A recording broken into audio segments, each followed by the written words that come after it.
My name is Charlie McGrath. I'm the founder of WideAwakeNews.com and a host on the Rinse Radio Network. Crisis in America, crisis in Europe.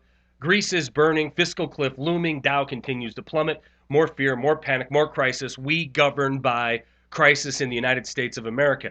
Understand this is what's coming after this bogus election. And that's right, the election completely, totally, utterly meaningless to you, the average person listening to me right now. Barack Obama, Mitt Romney, exact same characters, acting for the same people who fund their meteoric rise to political heights and write legislation to govern themselves. And I'm talking about financial banking special interest.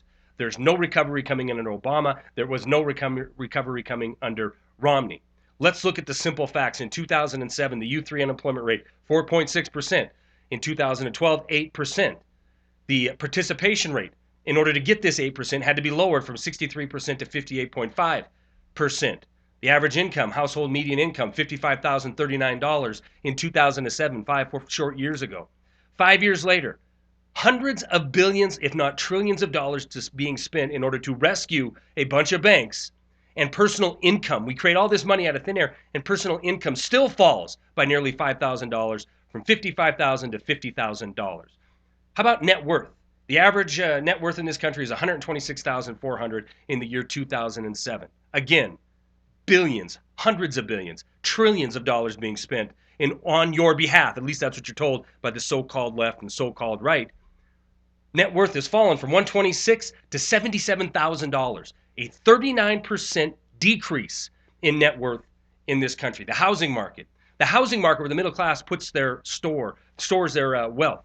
5.7 million units sold in 2007, 4.3 sold in 2012, with nearly $70,000 decrease in the value of the homes. Government spending, $2.73 trillion in 2007, blowing up 39% to $3.8 trillion in 2012. Government spending your money in order to save banking special interest and security and military industrial complex. What else happens with this kind of spending? Our sovereign debt, our national debt, $9 trillion in 2007, 2012, 16 plus trillion dollars. 16 plus trillion, and we have Harry Reid coming out today saying, hey man, if we have to take it to 18.5 trillion, we will. If we have to take it to 20, 40, 60, it doesn't matter. They will spend money forever as long as you get the bill for it, as long as it lands on your back. Get this, there is no red team, there is no blue team, right? You do not belong to a party. They absolutely feed you propaganda in order to put you into a camp so you will fight with one another, and look how well it's working.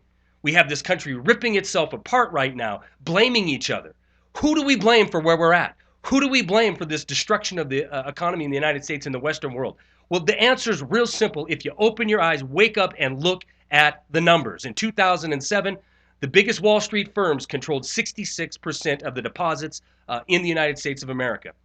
2007 kicked off the crisis that ushered in this global so-called Great Recession, which is really going to be the largest, greatest depression the world has ever seen. 2007, these two big to fail firms controlled 66%.